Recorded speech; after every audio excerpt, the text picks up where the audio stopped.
అందరికీ నమస్కారం అండి. ఓం గం గణపతే నమః. ఓం శ్రీ గురుభ్యో నమః. ఓం శ్రీ మాత్రే నమః. ఎలా ఉన్నారండి? అందరూ బాగుండాలని, అందులో నేను ఉండాలని కోరుకుంటున్నాను.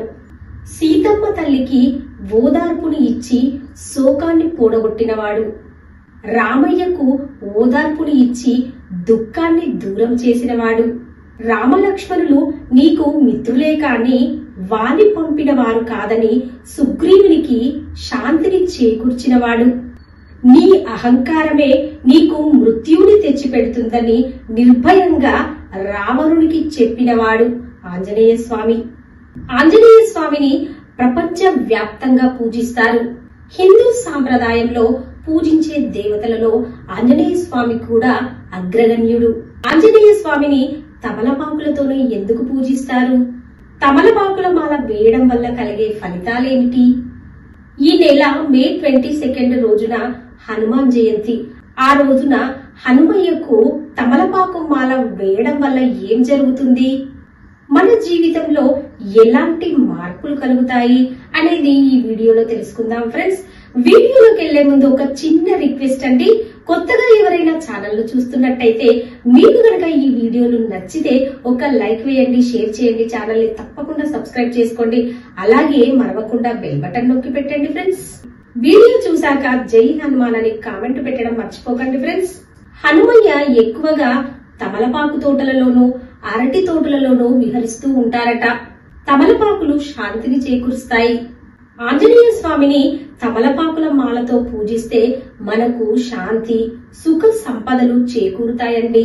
తమలపాకులను నాగవల్లి దళాలు అని కూడా పిలుస్తాము. స్వామివారిని తమలపాకులతో పూజ చేయడం వల్ల నాగ దోష శాంతి కూడా కలుగుతుందండి. అసలు హనుమయ్యను తమలపాకు మాలలతో ఎందుకు పూజ చేయాలి, హనుమయ్యకు తమలపాకులంటే ఎందుకు ఇష్టమో తెలుసుకుందాము. సీతమ్మ తల్లిని రావణుడు అపహరించాడు.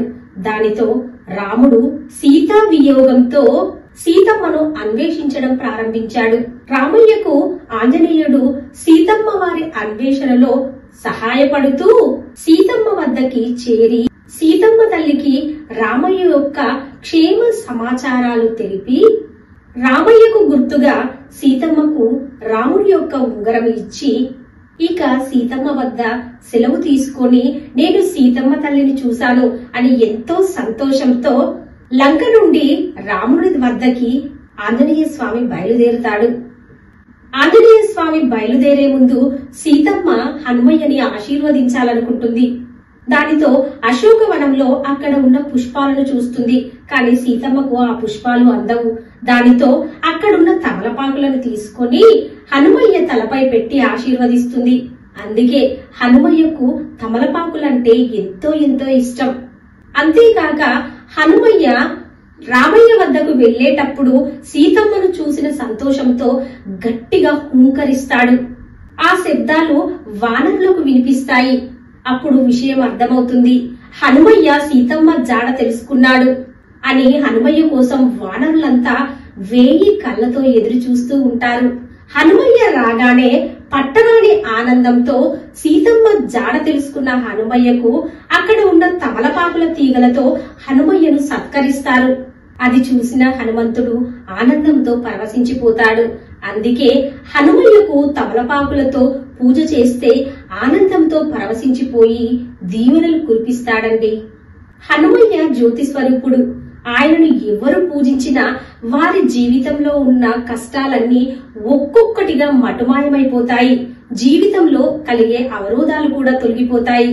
అందుకే ప్రతి మంగళవారము, శనివారము ప్రపంచ వ్యాప్తంగా హనుమయ్యకు పూజలు చేస్తూ ఉంటారు హనుమయ్య భక్తులు.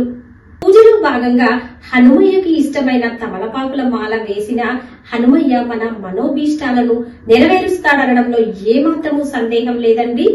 అంతేకాక మంగళవారము, శనివారము హనుమాన్ చాలీసా పారాయణ చేయడం వల్ల సర్వ సుఖాలు, సర్వ సంపదలు, మనోభీష్టాలు నెరవేరుతాయండి. మిత్రులందరికీ ఈ సంవత్సరంలో మే 22వ తేదీన జరిగే హనుమాన్ జయంతి రోజున ఆ హనుమయ్య దీవెనలు మనందరి మీద ఉండాలని కోరుకుంటున్నాను. జై శ్రీరామ్, జై జై శ్రీరామ్. ఓకే ఫ్రెండ్స్, మీకు కనుక ఈ వీడియో నచ్చితే ఒక లైక్ వేయండి, షేర్ చేయండి, తప్పకుండా ఛానల్ ని సబ్స్క్రైబ్ చేసుకోండి. అలాగే మరవకుండా బెల్ బటన్ నొక్కి పెట్టండి ఫ్రెండ్స్. అప్పుడే నేను చేసే ప్రతి లేటెస్ట్ వీడియో మీ మొబైల్ కి నోటిఫికేషన్ రూపంలో వస్తుంది. ఉంటానండి. Thank you for watching.